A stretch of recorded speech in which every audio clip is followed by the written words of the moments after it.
There he is. The King of Albion. You've made it. Just like I always knew you would. It doesn't get any easier, though. You have a country to run now. And with Jasper busy in the sanctuary, you'll need a new personal aide. Someone who can keep you organized. Let me introduce you to... Hobson. Hobson's the name, Your Majesty. May I say what an extraordinary honor it is to serve you?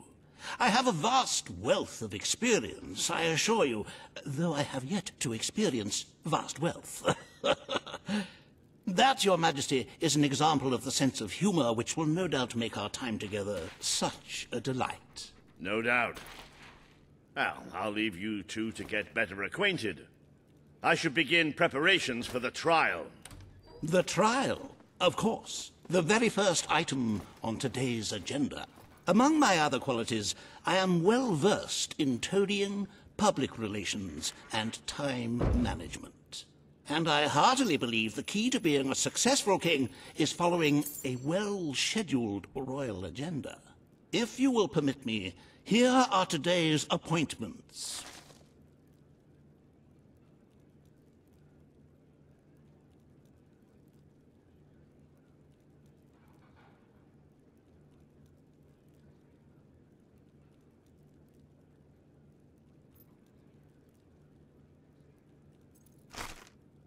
I'm sure you will do a marvelous job presiding over your brother's trial, which, as I said, will be your very first royal duty.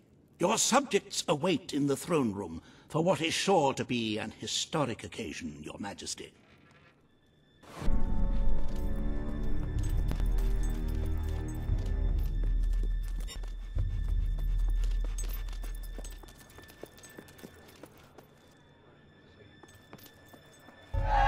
All stand to attention for the King of Albion.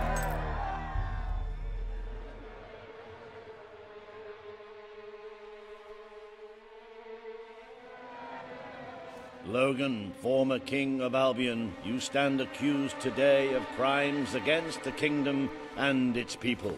Those who brought you to justice will now speak. There's not a soul alive in the kingdom who hasn't suffered for his glory, and plenty who've died for it. I says, let him have some death of his own. Look, I'm not one for lopping people's heads off, but we saw Major Swift executed like it was a bloody circus act.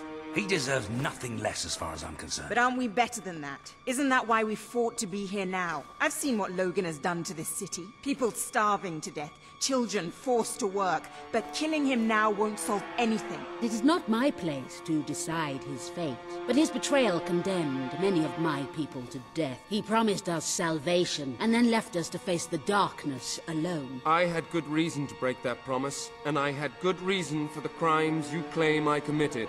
The day I returned to Albion, I received a visit from a blind seer, Teresa, our father's guide.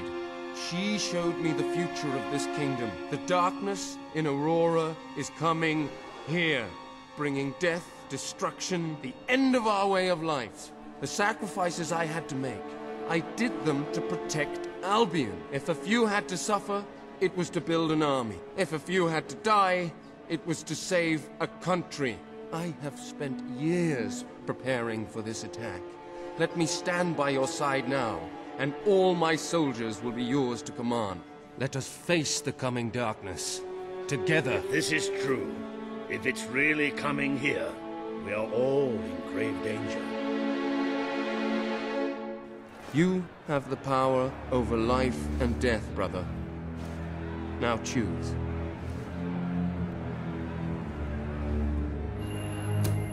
This is not the time for revenge. We need your help, Logan. The king has made his decision. Logan's life will be spared.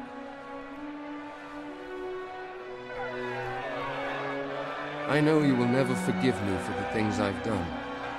You told me so once, remember? Of course I do. But what matters now is that we defend our land. The castle is yours, and so is the throne. I'm glad to be rid of them.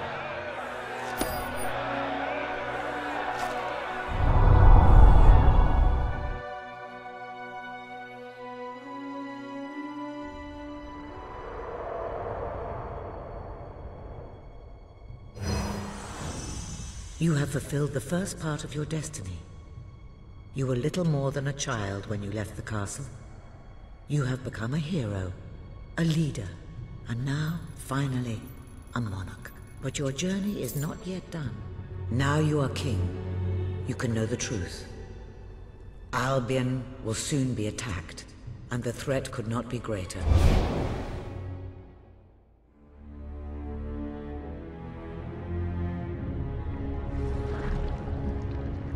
Darkness is coming to our land. It cannot be reasoned with, it cannot be halted. The ruler of Albion is all that stands between the world we inhabit and that darkness. That is why you had to take your brother's place. The course of history demands it. If you do not succeed, everything we know will come to an end.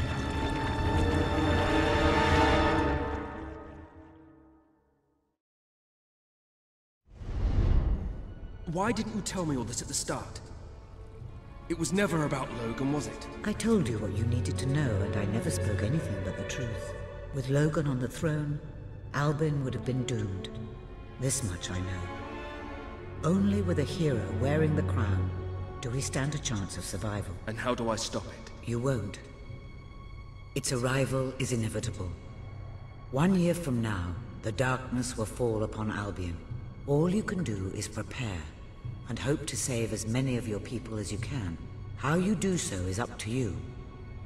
2 paths lie ahead. You may keep the promises you have made and be known as a benevolent ruler. But understand that doing so will leave little to spend on the kingdom's protection and may lead you to disaster. It is not easy to be popular and keep the treasury full, unless you are willing to sacrifice your personal wealth. But you may also choose to break those promises, to harm your people in order to save them. You will not lack the means to build the army you need, but you will be hated. This path will cast you in the role of a tyrant, as it did your brother. You have 1 year to do what Logan could not. Be the ruler that readies Albion for the greatest threat it has ever faced, and be the hero that can stand against it.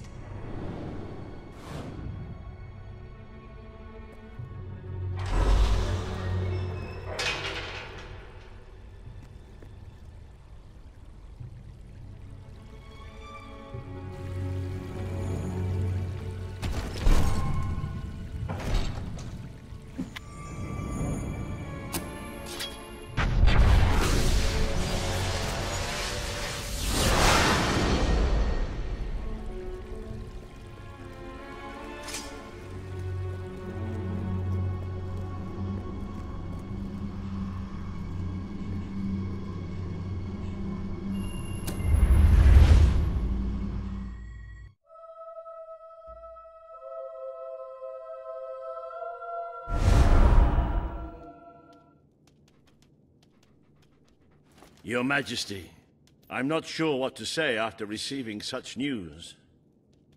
The darkness that is coming. People won't understand what it means. Nobody could, without living through it first. We need to prepare. If we can't stop the attack from happening, we have to be ready when it comes. Having Logan's troops on our side is a good start. But you will need to raise a fortune to pay for the army we'll need. Hobson will show you the treasury, and I'm sure he can explain just how to fill it. Indeed I can. Then I will leave you to it. Ben and I will begin recruiting and training soldiers at once. If you will follow me, Your Majesty. Oh, how I have looked forward to this moment. This is it. Albion's royal treasury, the store of the kingdom's total wealth.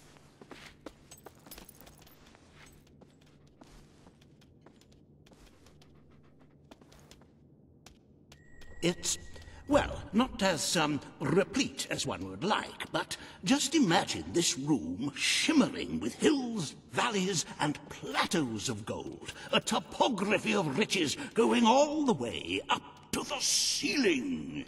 It will require nothing less to build this army everyone is talking about.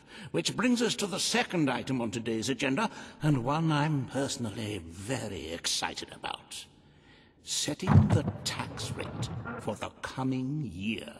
As you probably know, your brother was taxing the people rather heavily, and some say that this has led to poverty, starvation, and other societal ills. You have 3 clear choices, Your Majesty. 1, lower the tax rate, which one could argue would help the poor and the hungry, but would also leave the treasury in a miserable state. 2, maintain Logan's policies. Not a popular move with the people, but moderately popular with the Treasury. And 3, and don't let my enthusiasm influence you in any way, raise the taxes even further. True, many will suffer in the short term, but we will be able to protect the kingdom and run our fingertips over vast amounts of gold in this very room. What will it be, Your Majesty?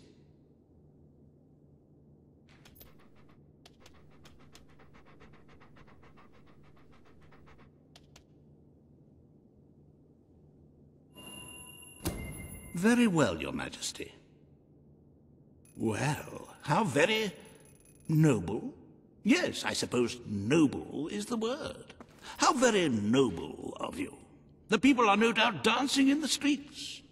And we are bankrupt. You will need to be more ruthless if you wish to save the kingdom, Your Majesty. There are other, less salubrious means of filling the treasury, of course. You may donate your own gold, should you have enough. Though I must say, such charity is unheard of. However you decide to proceed, you should acquaint yourself with the Royal Ledger. It is a logbook that allows the reigning monarch to make deposits and withdrawals from the treasury. A most useful financial tool. But my, look at the time! You really ought to attend to the next item on today's agenda.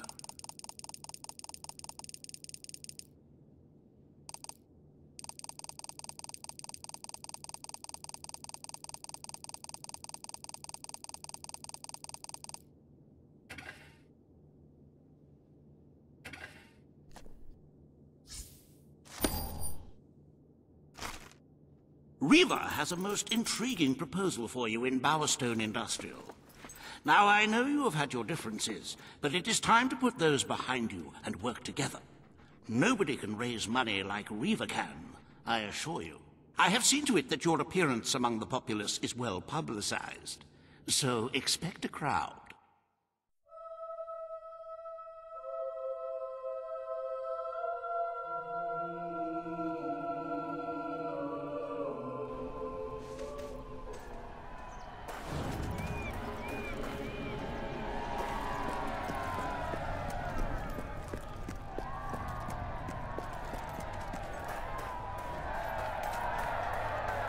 Don't tempt me. Oh, happy day! His Majesty, the King of Albion, graces us with his radiant presence. I knew last time we met that you would emerge victorious from such public sibling rivalry. And now, here I am, to assist you in filling your coffers till they are fit to burst. What better way to begin your reign than by reinstating one of my most successful policies? There is no greater waste than the idleness of our city's youth, but my employment scheme guarantees children of all ages will have something to occupy them, whilst ensuring our factories are properly manned. It's just monstrous. Don't listen to him. You promised you would end child labor. Remember that promise now. And what would you have us do with the snotty little indigents? The only way Bowerstone is going to climb out of the gutter is through education. Nothing is more important to our future than that. Turn this factory into a school. Give the children of this city the chance they never had. A school? Well, that's an original thought. Well, if you'd like to be known as a pauper monarch, then by all means, listen to her. Reaver Industries will abide by your decision.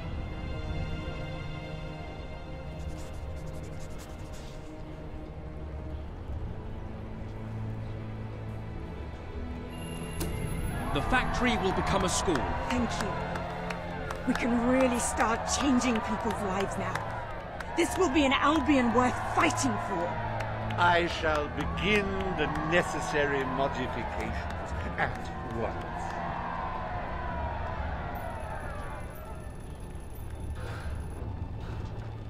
Welcome to Reaver Industries Learning Center, Bowerstone Industrial's first ever school. You can now feel secure in the knowledge that your children can become the well-educated automatons you always wanted them to be.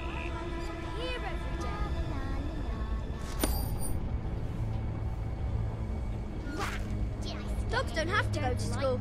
I wish I was a dog.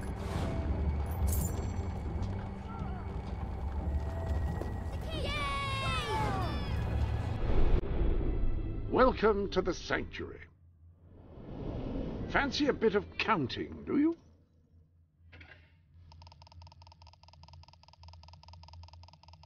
Just doing a bit of bookkeeping, eh?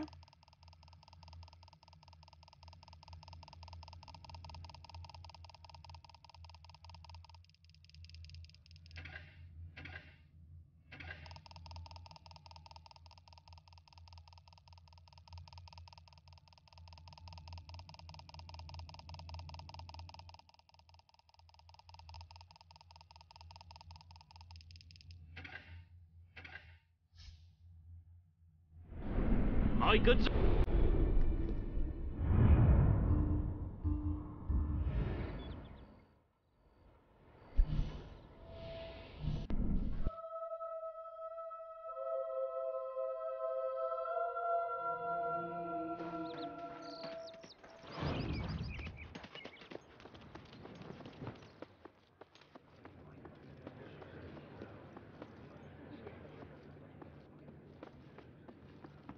At your command? At your service. Greetings, sir. My lord? My lord. Sir. How are you, Your Majesty? Await your... All stand for the king. Today, you will decide what is to be done with the Bowerstone Old Quarter, site of the battle for Albion. Paige will offer her proposal. Reaver shall stand against her. You may speak. Your Majesty, our victory came at a great cost to the city. You vowed to fight poverty, but our actions have made the problem worse. You must act now. I ask that the old quarter be rebuilt, and its former residents rehomed. You wouldn't just be helping those in great need. You'd be sending a message to your people. They're scared, Your Majesty. Let them know they can count on you. Your Majesty, the old quarter was indeed devastated by your glorious triumph, but as its name subtly implies, it was old. The cost of rebuilding the area would be a colossal waste of money, and the people who called its decrepit shambles of streets and houses their home are better off without it. Besides, one must question what they have to offer our society. Why build homes for the inept and the unskilled? I recommend you reject Paige's proposal and keep the money for more deserving endeavors. It was our actions that caused the devastation, Your Majesty. But the final decision rests with you.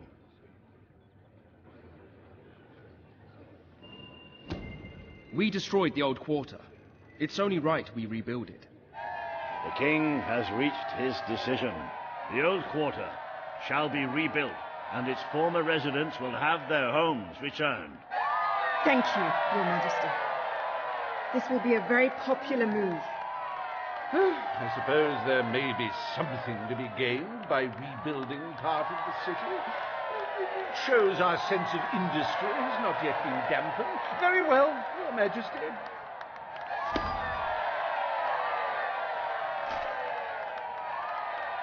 Despite the current climate of fear and great national need, Riva Industries has once again struck a blow for the honest man on the street. The sad sight of the decayed and war-torn old quarter is no more. We are proud to present the new old quarter.